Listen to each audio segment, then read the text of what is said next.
Icon 6 characters that Korea likes, and more specifically, KDF likes. Because so much of the way Kwangdong Freecs play the map is through the top side. It's through Maru, it's through Zeki. Terra in the mid lane is going to be a more passive mid laner. That's why you get him the Singed right off the bat. Give Terra the tools to slow down the map, play safe, play for the late game. Whoa! Ooh. Sentinels going straight forward here with the Shen and the Olaf. You absolutely know what they're going to do. Press Ragnarok, Shen goes in. There's also the potential of a 1-3-1, depending on what their top laner... This could even be support, actually. Yeah, I do want to see this in MTS's hands. MTS very, very good at understanding the map globally. One of the most experienced players in the world at mobile esports. He's played in China, he's played in Korea. Fun fact, in Korea, he played versus North. He played versus Maru in a different title over the course of several years. He didn't play in the 2020 season because of the coronavirus outbreak. So instead he stayed home, joined Sentinels, started playing Wild Rift. And because of that, they now get to face here. So they're ready for him. They're giving MTS the agency, trusting him to get across the map and back up the team. And that's what's exciting about a Shen pick, right? You've got a free teleport, you can make cross-map movements immediately, even set up for a dual lane, a bot lane kill, a 4-man gank, a 4-man dive rather, and it works so well. Honestly though, I feel like they're gonna be having a hard time because of the Ziggs being picked up in here. Yeah, this is a very classic Korean frontline. You've got the Jax power farming in the jungle, going to get very big in the late game, and the combination of Jax Singed is a really good frontline. It's very difficult to engage onto that, to get past the Singed, because if you do, you're just standing on goo. If you do, you're just standing in the counter-strike getting stunned.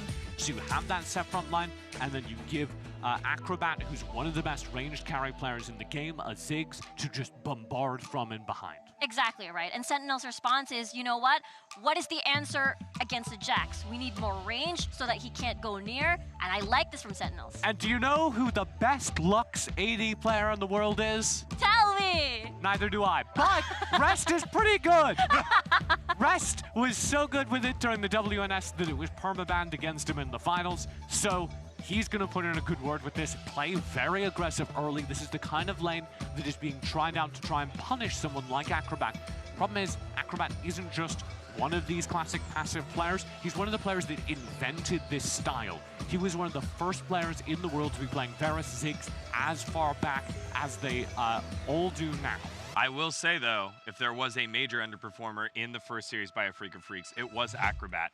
Multiple times stepping up way too far and getting caught out in random skirmishes. So, if he's on his game, then yes, I agree.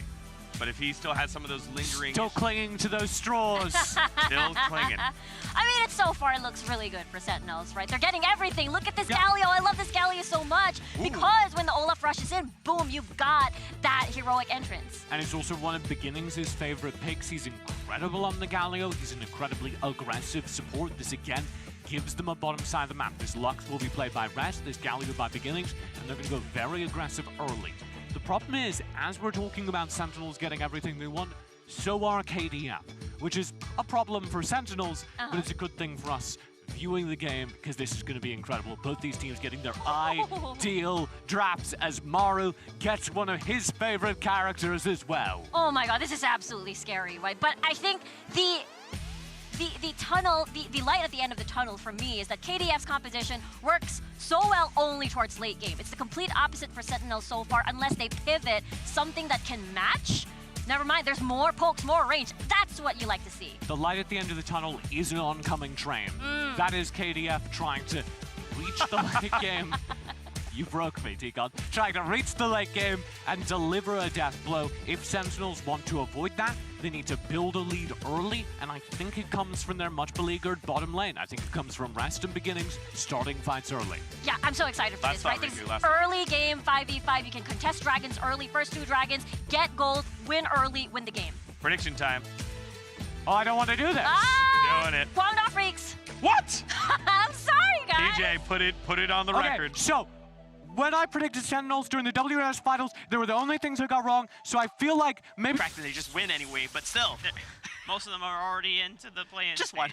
But still. You're still waiting on our Yeah. Yeah. Well, these drafts are definitely something to look at right now. Des touched upon it. It's going to be two very differing identities here. KDF, they've got the late game. They've got the double split push 1-3-1 options. On the side of Sentinels, though, it's the Olaf show. And this Olaf pick is something that we haven't really seen from most teams in Icon so far. Yeah. But we have seen a couple of Olaf-centered compositions really sail with flying colors here. And it's really odd to me because Olaf was such a big pick in most of the regionals as well. I'm surprised how low prio he's been. Yeah, over time, I think people just got used to playing around the Olaf, and Olaf really only thrives when there's a ton of CC. Level 2 from Kwangdong Freecs, Beginnings answering back, beautiful taunt, but it is the light binding that almost takes out Noth. The light binding keeps Noth from killing Beginnings as well. I think if you went for the phase break of Flash there, might have been a kill, but such an intense bot lane so far. We saw this exact Lux Galio combo get played by the WRL teams as a kill lane. But right now, KDF, Acrobat and Noth, they're slightly winning out on trades. You know, the funny thing is, you say from the WRL, but for Sentinels, for any NA fans that have woken up to finally see their lone team in the play-in stage, they played this to great success during the WNS Regional Championships. Yeah, and I feel like Lux has been one of the sleeper picks in the meta as well. She's so strong, she provides so much. Oh, taunt on to Maru, but he flashes away from the Justice Punch. But that's big, you burned the flash of Maru, and now he has to play safer. The Fiora timer gets stalled, and that's really the name of the game right now, isn't it? Sentinels, they're playing against a ticking time bomb in the form of this Fiora, in the form of this Jax, and any second, any minute you delay that time bomb, it's gonna be a win. A general pattern that we have seen throughout all the teams here in Icon's play-in stage. You can see how much of the WRL influence has had, mainly through the support play. So many times in the first opening games from the teams in the West, we didn't have early support roam timers. Now, after the first play-in stage, every single support from the West has made an early roam timer, either to the Baron lane or the mid lane. And now Beginnings, he's only roaming. He's done with lane. He's just roaming to try to shut down Maru, try to stall that timer we talked about. The lane is a little too far shoved away from him, and he doesn't have flash to connect the Justice Punch. It would take MTS playing the juiciest hook, line, and sinker bait combo, but Maru's not going to go for it. Yeah, and this is pretty bad here because it hurts MTS. This leeching of experience is going to keep MTS a little bit behind Maru. Maru's going to get more EXP, he's going to hit level breakpoints faster. And even though MTS now has the Stand United, it's going to make it a little bit hard for him to hold down Maru as the game progresses. Sentinels here. Eyes are on Tybe though. This is the big change, the Olaf pick. Even though we know that Rest and Beginnings are on comfort and going back to things that made them successful in their run that landed them as the number 2 seed from NA going into Icons. Tybe is the other factor here as well. This is a sub for Sentinels. This is not the starting jungler. Sheesh could not make it due to travel complications, but Tybe coming in, and for longtime NA fans knows how much praise the region has given this jungler. And you can see as well in how Sentinels adapted their draft for this game. They drafted around their substitute. They drafted around a new player to their roster. They have faith in him to come out huge and carry the game. I think it's just overall the community reaction to Tybe. This man is known for so many objective steals in the WNS, far more than any other jungler in NA. And he has been able to pull out clutch plays. Will he lead his team to victory here? The smite comes out. I think Tybe gets it. Oh no, Zeki got it, unfortunate. It was Zeki's smite over to him. Sentinels not winning out on the crab fight here, but still playing for the mid game. Yeah, every little bit of a lead that Jax can get, that Fiora can get, every bit of gold that goes into their pockets, it's gonna be so good for Kwangdong Freecs here. Sentinels, it's not like they don't have scaling, right? They have a lot of shielding, they got the Lux, they got the Cocky. But KDF, they have two of the best scaling champions in the game. Bar none. Jax, Fiora. I mean, even that, the Ziggs on top of it as well. You cannot sleep on the Ziggs late game, which is why Sentinels wanted to match the Ziggs for the Lux here. We know that Lux, the later the game goes on, those final sparks can be super deadly, and with it being on such a low cooldown. And Noth as well, this set is so instrumental in the team fights of KDF because you look at Sentinels comp, there's 3 targets for him to power drive back to their own team. MTS and Beginnings are gonna be the big ones, of course, but if Tybe doesn't have the Ragnarok, could be him as well. Package available from Molly. Sentinels immediately booking it for the Infernal Dragon. And RNG favoring them a little bit here, knowing that they are a late game favored composition here. If they are able to take this dragon away, which Kwangdong Freecs opting into the Rift Herald, wanting for the early snowball of gold in their pockets here. And Sentinels taking this trade means that they're going to have to bite down and hold on as Kwangdong look to inevitably start taking down turrets. I think KDF are going to be pretty happy with this trade. Look at the champions that they have. Jax and Fiora. Uh-oh. Oh, final spark. Zeki. Gets a little bit of burst damage, pairing up with Beginnings and the heroic entrance. Zeki is forced to flash away. Pretty sure Beginnings had to commit the flash there, but he felt like the Justice Punch would hit. I feel like if you want to go for a play like that, you got to commit everything. Get that kill there. Slow down the tempo of Zeki. He's already a little bit ahead of Gold, ahead of Type, and that's going to be very effective for this Jax. He still has the Rift Herald. That's going to be a lot more Gold going over to him as well. And Sentinels, they burn the flash of the Jax, but I can't help but feel like they want more here. Sentinels, a lot of global power on this composition. We didn't touch on it a lot before, but the fact that you have things like this Galio, the Shen, both champions that can join almost across the map entirely when you need reinforcements at a moment's notice. Even the final spark as well. Some of the biggest things about Sentinels that we have praised them in the NA4 is their planning. Maybe they don't have necessarily the best mechanical players compared to some of the players on Immortals, but they have some of the best strategical decision-making, and with tools accessible in these global powers. Anytime the Kwangdong Freecs want to look for a play like that, you can save them, you can bail them out. They definitely have the tools on the side of Sentinels, but it really comes down to what you said. Strategic planning, making these decisions on the fly. Their comp can fight against KDF in the mid game. It can kind of deal with it in the late game as well. It's going to be hard, but it's not impossible. But it really comes down to how well you make these snap decisions on the fly. And you see both teams, they recognize that Maru is one of the big win conditions. Both supports spending a lot of time up here. Yeah, big challenge for Kwangdong Freecs is dropping that series against Buriram United. Yeah. A team that, you know, maybe they thought that they were very favored, at least the #2 Korea seed versus the 4th seed from Southeast Asia. You would have thought, as a Korean fan, that one would have been in your favor.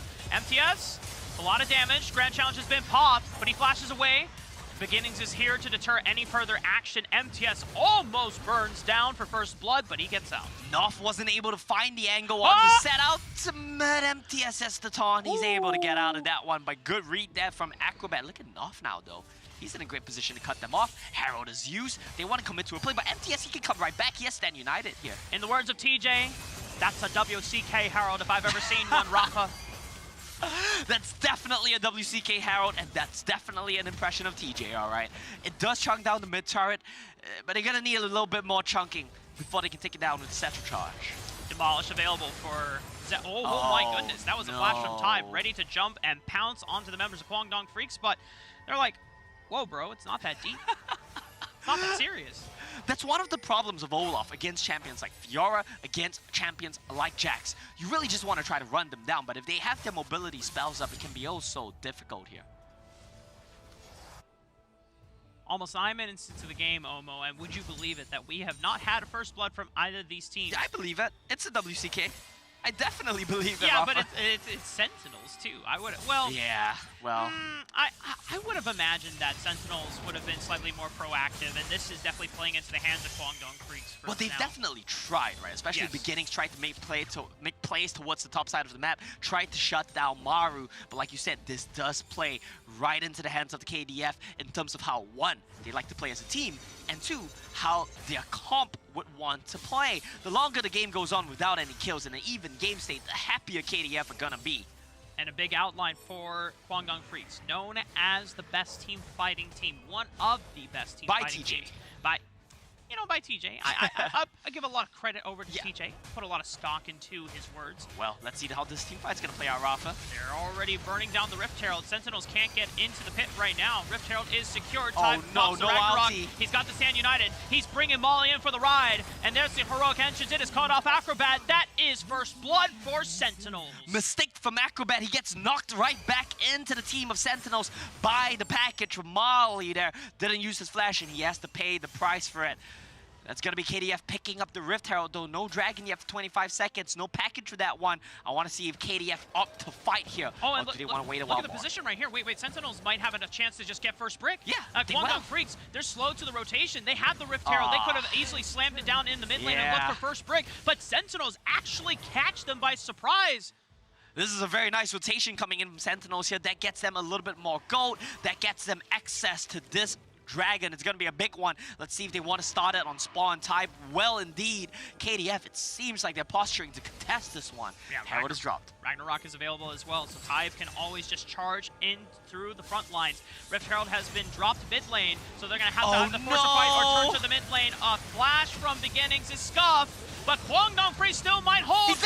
Nice poke from downtown. Molly threads the needle with that rocket, finding Noth onto the back line. Rift Herald gets the charge down, knocks out the turret for Kwangdong Freecs, so the map is opened up, and it's now given him all access pass to the Dragon, which Zeki is burning down. 5,000 HP. It's doing it slowly, but Sentinels, he's gonna get it. Maybe they don't care about the Dragon. Maybe we can get mid-prio, but it's evaporated, so now they're turning towards it. Tyve, can he get in range? 900 HP. The smite, it is secured by Kwangdong Freecs. Zeki gets out. Teeth in the night, Zaki gets it, gets out. And that's going to be a Dragon going over to KDF at the cost of Noth's life. They get the mid lane turret as well, but I don't really count that one as a win because they took 2 Rift Heralds to get that turret down. Big, hefty investment, big commitment from KDF.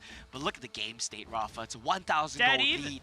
1,000 gold, right? What's that even mean at this point in the game? When you're playing against a comp like KDF has, that 1,000 gold sure doesn't mean much. Yeah, I mean, I would love for the NA bias to give me a ton of hopium to say, oh yeah, 1,000 gold Sentinels are totally winning this one, bro. But I gotta go back to reality here, Omo. I mean, Kwangdong Freecs, they're monsters the later the game goes on, and it's their awareness, it's their micro decisions, and past the 15-20 minute mark that Sentinels have to be cautious about.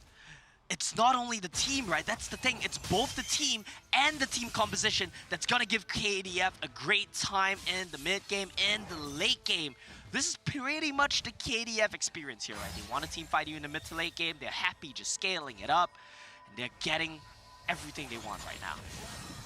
Oh, sure. Looking for the flip, but it's a taunt from MTS, stalling as much time as he can. 1,500 HP on the turret. Final spark, getting some burst damage right back down. MTS, he's so damn tanky. He actually almost took no damage. It was 50%, but it felt like so much was invested from Kwangdong Freecs, and they got nothing off of it. Well, they're gonna get the turret, but backup is coming from Sentinels. Can they cut them off? Taunt onto Zeki. MTS is doing a considerable amount of damage. Here comes the heroic entrance. Zeki, just one more leap strike. Finally lands the killing blow onto MTS, but he is far behind enemy lines. Another leap strike, trying to distance himself away from the members of Sentinels, but they run him down. They run him down. They take down Zeki, but he gets the turret. He gets the kill onto MTS. I'm surprised MTS survived for as long as he did, but he finally drops a 1-for-1 here. KDF trading evenly for now. They get a turret. The gold is basically dead even. 1 Dragon apiece. You want to look for a play onto Mali, maybe? Not quite. He has the Howlbreaker here on the Cocky. He's going to be pretty hard to kill.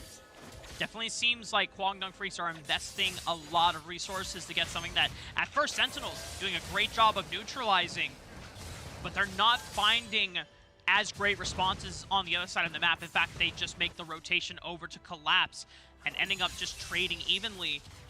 Once again, Kwangdong Freecs, this is a team that they have team fight prowess. They also have champions that not only can play these team fights, but also they can just take to the side lanes instead. That's the big thing right now, right? We say Sentinels have globals. They can shift their position on the map if they so choose. But still, KDF are just going to outfight them on the side lanes just based on the nature of the champions. Tyve is going to get this at least. Okay, Tyve secures the grab here, ensuring that they have proper vision of this Baron now that it has spawned. The Elder Dragon is the next objective on the table. We'll be spawning for at least a couple more minutes here.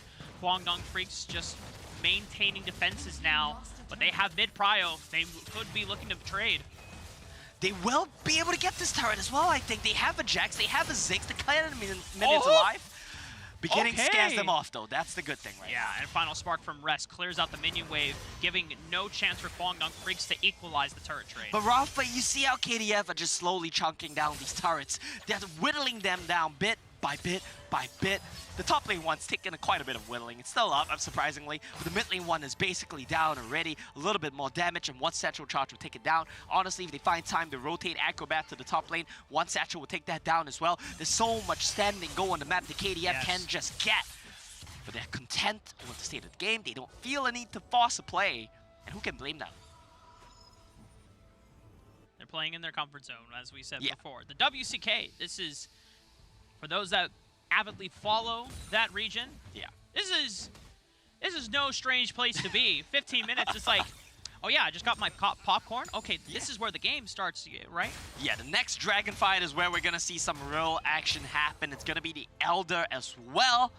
Halfway up, well, a little bit more than halfway up. But we'll see how both of these teams want to flip that objective. It's really just going to come down to that one. The game state right now, very neutral. Howlbreaker, Blade of Rune King, Divine Slanderer in Fiora's backpack. That's going to give MTS a bit of pause here before he approaches her in the side lane. Making the decision whether he wants to hold on to the turret or be ready to respond promptly with the Stand United. It is up to Tide to make that engage first or with Beginnings. Both now have flashes available, so they can close the distance quickly as long as Kwangdong Freecs are able to respond. MTS slowly whittled down, cannot hold onto the turret any longer. But this is it, right? The game comes down to this. Tournament lives come down to this. They're gonna start it off, Rafa. Yeah, but Acrobat just used Mega Inferno Bomb just to clear the wave. I mean, they're gonna miss out on a ton of damage depending on how fast Sentinels can start this up. Light Binding, but barely dodged out by Noth. The final spark dodged out as well. 6K, do they want to keep leashing this? It's so dangerous, Rafa. It's gonna be a flip. MTS is holding wave on the other side of the map. They're gonna get mid-turret as well. KDF are gonna get mid-turret here. They have the mid-wave prio, and Kwangdong Freecs is saying, okay, either you gotta burn down this dragon, you gotta force us to come to you, they're or so we're gonna get... Mega Inferno Bomb is up once again. I forgot how short the cooldown was. Thinking that it was a resource, and Kwangdong Freecs, they're pulling Sentinels apart. They're saying, you have to do this dragon, but do you really have to do this dragon? Because we can just continue taking turrets. And this is the split push we talked about. It's starting here for the Kwangdong Freecs. Sentinels cannot make up their mind. They're disjointed. They're split. There's not a single call to follow. Package is timed out. It's looking disastrous, Rafa. Sentinels, this is a challenge for them. Beginnings, does he find the engage? Final spark onto Zeki, but he gets the stasis out. Heroic entrance, he flashes away from danger.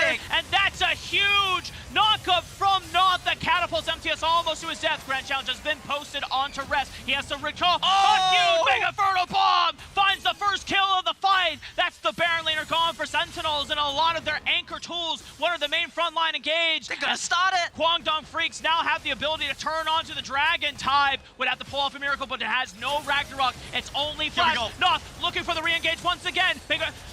That's a huge stasis though from Molly. Can he distance himself away? Flashing away from the repause, the damage. That gate goes down. There's no cover for Kwangdong Freecs. And now Sentinels, but they're too low to be able to fight back. Everyone has to reset. There's time, Rafa. There's no kill, so it feels early in the game, but it's 18 minutes. The death timer for Zeki is so long. I think Sentinels, you make a beeline for this dragon. This is your win condition. This is do or die. You have to go for it. Kwangdong Freecs, they are going to have to defend as long as they can. 30 seconds on the clock. That Zeki cannot respond, cannot contest for the dragon. Sentinels, they just have to believe that they can secure this dragon as fast as they can. Kwangdong Freecs have to pull off a miracle to prevent Sentinels from doing the unthinkable. Mega Inferno Bomb gets a huge chunk down onto rest in the backline, distancing himself away. No one's protecting Tide. Forced to block the Ragnarok. Stand United shield is there from MTS. He's still alive, but they're forced into the backline. Noth is diving deep. They're just stalling. Noth is able to get out, and he can look for a second win engage. And they have stalled out successfully for a second to get back onto the rib. He's teleporting in. Sentinels, they're forced back. Did so much damage that they have taken onto the backside. Kwangdong Freecs, this is their thriving time to shine. This is where they play the best. In these late game moments where every action is critical, and it is Kwangdong Freecs that succeed. And the Kwangdong Freecs flow like water in that team fight, in and out and in and out, and they keep you interested, but you can't finish the dragon. You can't stop Maru. He takes down Tide, and that was it. Well, Tide lived, but he was so low he couldn't do a thing. Zeki came back alive. He TP'd back in. That's the Elder. That's very likely gonna be the Baron. And Rafa, I feel like that might be the game for Sentinels. I feel like they've just been outscaled at this point. Look at the gold lead for Maru. Sentinels, everything is so difficult from this point on. You're fighting a team, one of the best team fighting teams in the world, probably the best team fighting team from Korea, and they are in the point of the game where they thrive the best. Elder Dragon on their side, a buff that will never go away. Sentinels now looking to just try and see if they can find ways to set up a late game base race defense here. But Sentinels face checking right into the bush, but they managed to get out. Look at how much damage the Singed even is doing at this point in the game. Red team lost a turn. It's so scary. Maru split pushing on the bottom side of the map. MTS can no longer answer the Fiora. She has outscaled him. Yeah, remember the timer we were talking about? Remember the ticking time bomb off the Fiora? Well, time is up. This is it. There's not much MTS can do. He's gonna need backup. He's gonna lose the 1v1. He doesn't even need to hit the turret. The creeps will do it for him. Taunt, just not even doing anything. Maru's able to answer back, sustain on through. Mega Inferno Bomb, barely dodged out by Molly. Has the packets available. Sentinels would have to pull off a miracle to come back from this state in the game. Maybe 2 miracles. I think the game state is so disastrous. They're gonna need at least a clean ace or 2 good fights to come back from this one. But KDF, they don't have to do a thing. They can just chill. The game's basically won. You just need to whittle them down, and that's what they've been doing the whole game. They've been playing the whittling game, I guess, with Sentinels. It's a slow death for Sentinels. It's a here. brutal one. Kwangdong Freecs strangling the life out of them minute by minute.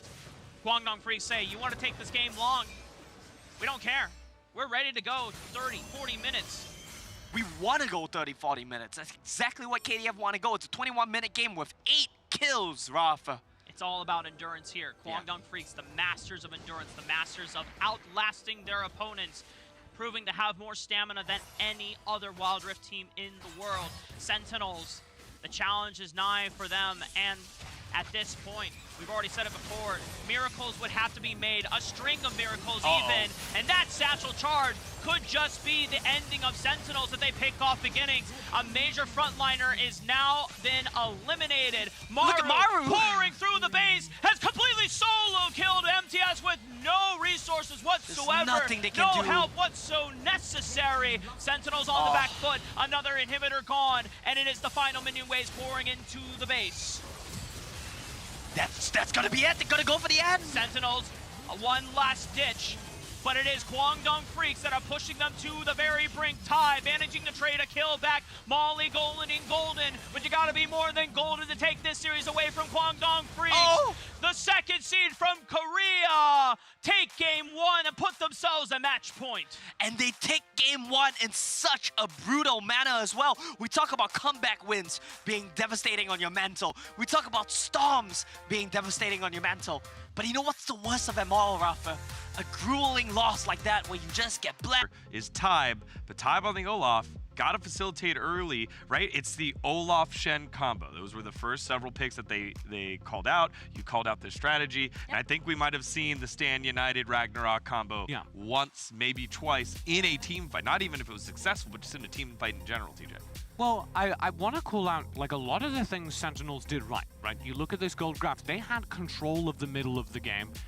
They played a lot of the macro stuff right, that extended trade around the Elder that was really fun because Sentinels were keeping pace. But you're absolutely right. You have the Olaf, you have that Galio Lux lane. Those are tools to start fights in the mid-game. Those are tools where, when you're sitting on an advantage, how do we press a fight? And they didn't do it. They didn't find the opportunities to. They fell behind in a lot of the macro trading and allowed KDF to engineer the fights they want. Riku, can you read that big number for me? I don't think my eyesight is good enough to actually read the number, but I can see the bar, and the bar is very low. The television's very far away from us.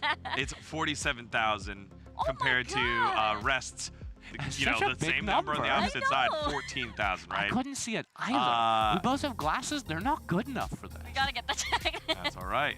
Not everyone can be blessed without the glasses eyes that can still read that far away. But what He's we the do oldest need of us, is too. what we do need is to see Rest land some damage here. So if that means moving off of the Lux, what's the answer then from your damage dealer in the bottom side of the map? Okay, for me, if I were to make a suggestion on what can match the Ziggs potentially, is the Varus. In early game team fights,